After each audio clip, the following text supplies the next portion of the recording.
اعوذ باللہ من الشیطان الرجیم، بسم اللہ الرحمن الرحیم۔ السلام علیکم ورحمۃ اللہ وبرکاتہ۔ آج ہم سورہ ناس کا ترجمہ، تفسیر اور خلاصہ بیان کریں گے۔ جیسا کہ سورہ ناس اور سورہ فلق ساتھ ہی نزول کی گئی تھیں، جس کا نزول سبب نبی پاک صلی اللہ علیہ وسلم پہ جو جادو کیا گیا تھا اس کا اثر توڑنا تھا۔ جیسا کہ سورہ فلق میں دنیاوی آفات و مصائب سے پناہ مانگنے کی تعلیم دی گئی ہے، اسی طرح سورہ ناس میں اس شر سے پناہ مانگنے کی تعلیم دی گئی ہے جو تمام گناہوں کا سبب ہے، یعنی شیطانی وسوسے اور اثرات۔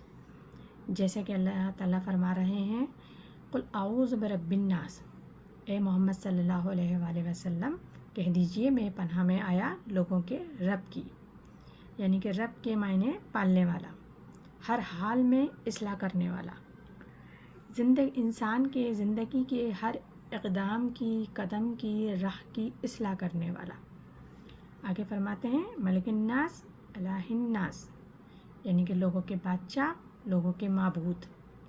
ان تین صفاتوں کو جمع کرنے میں یہ حکمت ہے، یعنی کہ رب، بادشاہ، معبود، ان صفاتوں کو جمع کرنے میں یہ حکمت ہے کہ ان میں سے ہر صفت کی دائی حفاظت دائی ہے، یعنی ہمیشہ رہنے والی ہے، کیونکہ مالک اپنی مملوک کی حفاظت کرتا ہے۔ یہ تینوں صفات حق تعالیٰ میں جمع ہیں، اس کے سوا کوئی ان صفات کا جامع نہیں، اس لیے اس کا پناہ حاصل کرنا سب سے بڑی پناہ ہے۔ اللہ تعالیٰ سے ان صفاتوں کے ساتھ پناہ مانگنا دعا کی قبولیت کے قریب ہے کہ یا اللہ آپ ہی ان صفات کے جامع ہیں۔ آگے اللہ تعالیٰ فرماتے ہیں من شر الوسواس الخناس، بدی سے جو اس کی پھیلائے اور چھپ جائے، یعنی اللہ تعالیٰ کی تین صفات کا ذکر کر کے اب اس کا بیان ہے کہ جس سے پناہ مانگنا مقصود ہے۔ وسوسے کے معنی شیطان کا اپنی طرف ایک مخفی کلام کے ذریعے بلانا ہے۔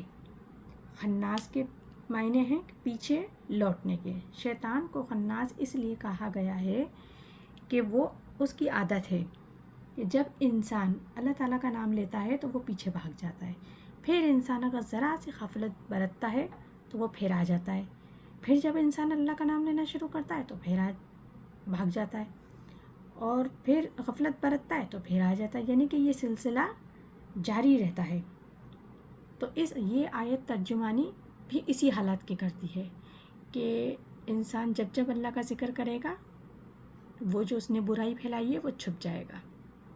آگے اللہ فرماتے ہیں الذی یوسوس فی صدور الناس، جو خیال ڈالتا ہے لوگوں کے دلوں میں، یعنی کہ رسول صلی اللہ علیہ وآلہ وسلم نے فرمایا کہ ہر انسان کے دل میں دو گھر ہوتے ہیں، ایک میں شیطان رہتا ہے اور ایک میں فرشتہ رہتا ہے۔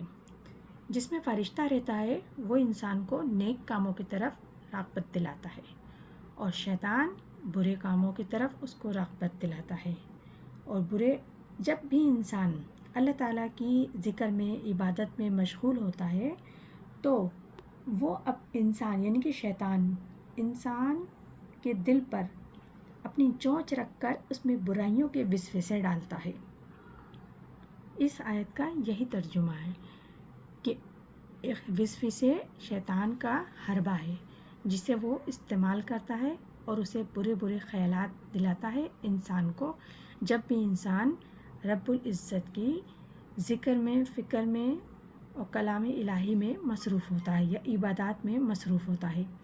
آگے اللہ فرماتا ہے من الجنت والناس، یعنی کہ اللہ تعالیٰ نے اپنے رسول صلی اللہ علیہ وسلم کو تلقین فرمائی کہ اللہ سے پناہ مانگے جنات اور شیاطین کے شر سے، اور انسان کے شر سے، اور انسان اور شیاطین کے شر سے مراد خود اپنی نفس کا وسوسہ ہے۔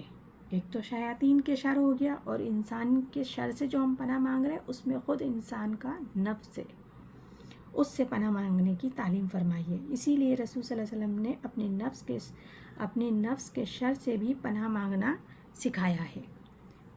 یعنی کہ یا اللہ میں آپ سے پناہ مانگتا ہوں اپنے نفس کے شر سے، شیطان کے شر سے اور شرک کے شر سے۔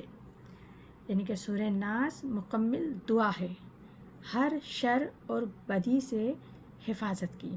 جو شخص سورہ ناس بلا ناغہ پڑھے گا تو یقیناً وہ اللہ تعالیٰ کے حفاظت میں آ جائے گا اور وہ تمام شر سے، تمام برائیوں سے محفوظ رہے گا۔ اللہ تعالیٰ ہم سب کو قرآن پاک بہتر پڑھنے، سمجھنے کی توفیق عطا فرمائے۔ آمین ثم آمین۔ جزاک اللہ۔